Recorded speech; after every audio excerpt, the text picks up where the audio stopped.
धन्यवाद यीशु मसीह, तेरे प्यार के लिए। वो प्यार जो बहुत ज्यादा है,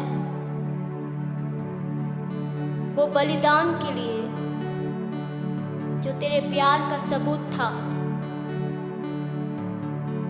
आज हम कहते हैं कि तू हमारा प्रिय है, तू शारोन का गुलाब है, तू हमारा मसीहा है, तू सब कुछ है। शारोन का गुलाब है, तू मेरा मसीहा। शारोन का गुलाब है, तू मेरा मसीहा।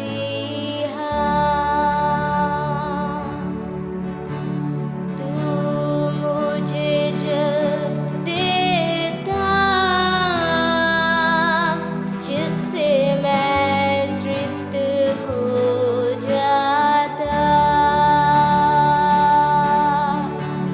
तू मुझे जल देता जिससे मैं तृप्त हो जाता। तू है मेरा प्रिय और मैं तुझसे प्रेम करूँगा। तू है मेरा प्रिय और मैं तुझसे प्रेम करूँगा। तू मेरा सब कुछ है और मैं तेरे लिए जीऊँगा। तू मेरा सब कुछ है और मैं तेरे लिए जीऊँगा।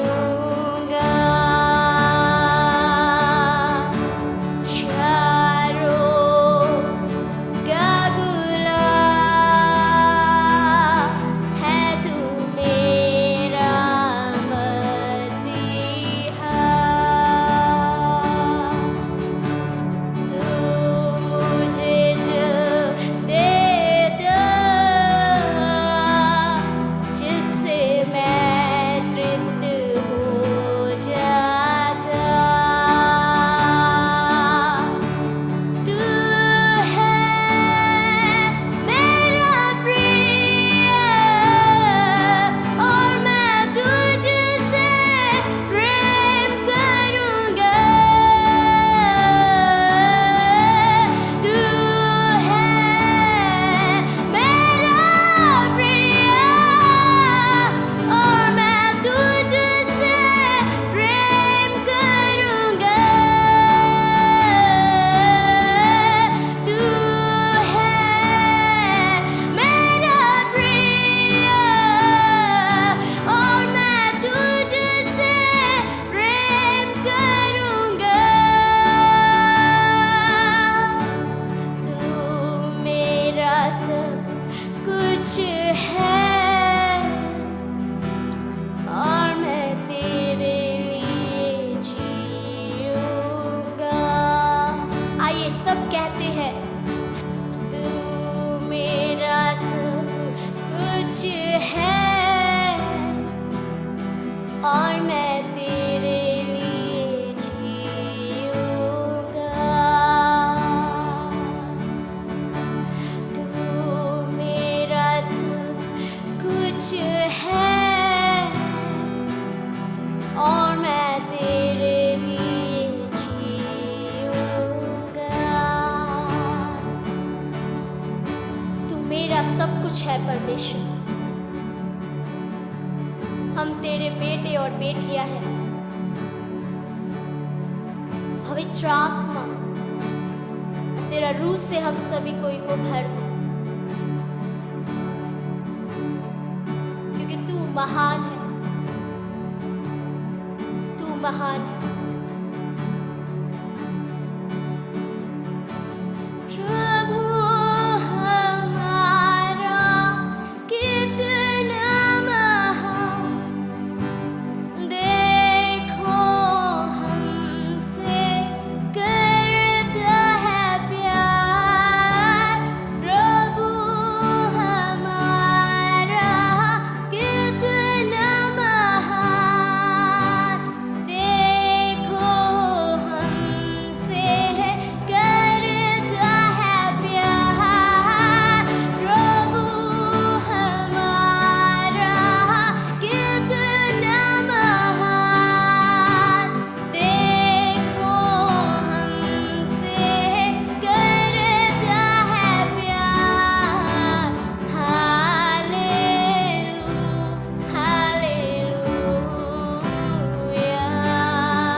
परमेश्वर को महान कहे, क्योंकि वो परमेश्वर महान है। वो आराधना जब भी हम लोग करते हैं, वो आराधना परमेश्वर उस आराधना से खुश होते हैं। जब हम लोग सच्चाई के साथ आराधना करते हैं, वो आराधना से परमेश्वर खुश होते हैं। हमारा हर एक आराधना परमेश्वर को ग्रहण है। परमेश्वर उस आराधना को ग्रहण करते हैं जब हम लोग रूह से उसकी आराधना करते हैं, जब लोग प्यार से उसकी आराधना करते हैं। सब मिलकर कहेंगे, स्तुति आराधना उपजाती है, आशीष लेकर नीचे आती है। स्तुति आराधना उपजाती है, आशीष लेकर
तेरा धन्यवाद करते हैं। हर एक के हृदय को छू पवित्र आत्मा, और हर एक का जीवन में तेरे नाम से अंधकार दूर होने पाए, हर एक कोई खुश होने पाए, ये जानकर कि परमेश्वर आज भी उनके साथ है। आज भी किसी भी वक्त, चाहे कोई भी वक्त हो या कोई भी हालात हो, आज भी परमेश्वर हम सबके साथ है। धन्यवाद यीशु। सबको जय मसीह। आशा करते हैं कि आज जैसा कि हम सब आशीष पाएंगे ये वचन से और इस आराधना से, जिस तरह SOSM चर्च के लोग आशीष पाएंगे, उसी प्रकार आप सब जो देख रहे हैं वो लोग भी आशीष पाएंगे। आपके जीवन से भी परमेश्वर काम करने वाला है इस वचन के द्वारा, इस आराधना के द्वारा। Hallelujah, hallelujah. आइए हम लोग एक वचन सुनेंगे और उसकी ओर जाए। हमेशा ये याद रखिए कि हम लोग को वचन सुनना ज़्यादा ज़रूरी है। जिस तरह वचन पढ़ना ज़रूरी है, हमें वचन सुनना भी ज़्यादा ज़रूरी है, क्योंकि वचन कभी कभी परमेश्वर वचन के द्वारा बातें करता है। जैसा कि हम सब जानते हैं, परमेश्वर कभी वचन पढ़ने के द्वारा, कभी वचन के सुनने के द्वारा भी बातें करता है। तो कौन सा वचन आज परमेश्वर आपको कहना चाहता है वो हम लोग देखेंगे आज, और ये हमारे लिए भी आशीष का कारण बने। हालेलुया। आइए हम लोग लूका निकालेंगे बाइबल से, 18 का 10 से हम लोग पढ़े। 2 मनुष्य मंदिर में प्रार्थना करने के लिए गए, एक फरीसी था और दूसरा चुंगी लेने वाला। फरीसी खड़ा होकर अपने मन में यो प्रार्थना करने लगा, हे परमेश्वर, मैं तेरा धन्यवाद करता हूँ कि मैं दूसरे मनुष्यों के समान अंधेर करने वाला, अन्यायी और व्यभिचारी नहीं, और ना इस चुंगी लेने वाले के समान हूँ। मैं सप्ताह में 2 बार उपवास रखता हूँ। मैं अपनी सब कमाई का 10वां अंश भी देता हूँ। परंतु चुंगी लेने वाले ने दूर खड़े होकर स्वर्ग की ओर आंखें उठाना भी ना चाहा, वरन अपनी छाती पीट पीट कर कहा, हे परमेश्वर, मुझ पापी पर दया कर। मैं तुमसे कहता हूँ कि वह दूसरा नहीं, परंतु यही मनुष्य धर्मी ठहराया जाकर अपने घर गया, क्योंकि जो कोई अपने आप को बड़ा बनाएगा वह छोटा किया जाएगा, और जो अपने आप को छोटा बनाएगा वह बड़ा किया जाएगा। Hallelujah, hallelujah. परमेश्वर का धन्यवाद इस वचन के लिए। हम लोग जब ये वचन सुनते हैं या पढ़ते हैं, तो जब पढ़ेंगे तो हम लोग देखेंगे कि इधर पर ही यहाँ पर 2 वचन के विषय में, 2 जन के विषय में बताया जा रहा है। एक जो पापी था और एक जो फरीसी था। और परमेश्वर इस वचन के द्वारा हम लोग सीखेंगे कि परमेश्वर हम लोग से कैसा प्रार्थना चाहता है। ये पहली बात है। और यही वचन ये भी बताता है कि परमेश्वर किस प्रकार का प्रार्थना चाहता है और कैसा दिल चाहता है कि एक विश्वासी लोगों का जीवन में होना चाहिए। परमेश्वर कैसा लोगों से प्रसन्न रहता है, किसकी प्रार्थना की ओर ज़्यादा ध्यान लगाता है, कैसा कर्म होना चाहिए जब हम लोग परमेश्वर के पास आते हैं। हालेलुया। जब एक फरीसी जन अपने आप के विषय बता रहा था कि मैं ये करता हूँ, मैं लोगों को दान देता हूँ, मैं मदद करता हूँ, मैं पापी के समान नहीं, मैं इस व्यभिचारी के समान नहीं हूँ, परमेश्वर मैं उपवास रखता हूँ। तो ये चीज़ें जो हम लोग, बहुत सारे लोग ऐसा ही प्रार्थना करते हैं। लोग समझते हैं कि जब मैं संडे चर्च आ रहा हूँ, मैं चर्च के सारे बातों को, सारे नियमों को पालन करता हूँ, वरन सुनता भी हूँ, हर एक बातों को मानता हूँ, हर एक विषय में तैयार रहता हूँ, सबसे पहले चर्च आता हूँ, सब बातों को मानता हूँ, हर एक विषय चाहे जो भी हो, चाहे जितना भी समय हो, मैं हर समय में सही समय में चर्च जाता हूँ, दूसरों को दान देता हूँ, मदद करता हूँ। लेकिन ये सारा बातें काफ़ी नहीं है एक विश्वासी के लिए। क्योंकि लोग अगर ये करें तो बहुत अच्छी बात है। अगर आप ये सब करते हैं या मैं करती हूँ या हम लोग में से किसी भी जन अगर ये चीज़ करते हैं, दूसरों को दान देते हैं, चर्च जाते हैं, सेवकाई में है, परमेश्वर के कामों को कर रहे हैं, मदद कर रहे हैं, भलाई को कर रहे हैं, तो ये अच्छी बात है। ये स्वभाव हमारे अंदर होना चाहिए। ऐसा नहीं है कि ये स्वभाव नहीं होना चाहिए। ये लोग जो ये फरीसी जन जो बता रहे हैं कि मैं ऐसा ऐसा काम कर रहा हूँ परमेश्वर, तो ऐसा नहीं है कि वो जो कर रहे हैं वो गलत है, लेकिन गलत ये है कि हम लोग ढिंडोरा पीट रहे हैं, हम लोग दिखा रहे हैं ये चीज़ों को। जो मैं कर रहा हूँ या जो मैं कर रही हूँ वो परमेश्वर जानना चाहिए, उसे सिर्फ परमेश्वर को पता रहने दीजिए। आप और परमेश्वर जाने। आप जो अच्छे कामों को बो रहे हैं इस दुनिया में, आप जो अच्छे बीज बो रहे हैं, ये सिर्फ आप और परमेश्वर जाने, कोई और नहीं। अगर मैं भी इस प्रकार से अगर मैं दान दे रही हूँ दूसरों को, चर्च में मैंने 10 लाख का दान दिया या 1000 रुपया का दान दिया या 10,000 का रुपया का दान दिया, तो अगर वो आशीषित है, वो लोग आशीषित होंगे, क्योंकि वो चर्च को अपना समझता है, वो चाहता है कि परमेश्वर का सेवकाई सेवा बढ़े। तो बहुत अच्छी बात है कि हम लोग दान दे रहे हैं, लेकिन अगर हम लोग ये बातों का चर्चा किसी को बोले, किसी को सुनाए कि मैंने आज चर्च में 10,000 दिया, मैंने आज पास्टर को 1000 रुपया दिया, मैंने आज लोगों को मदद किया, तो ये गलत है। परमेश्वर ये नहीं चाहता। हालेलुया। परमेश्वर ये कभी भी नहीं चाहता कि जो हम लोग बोल रहे हैं वो सबको पता चले।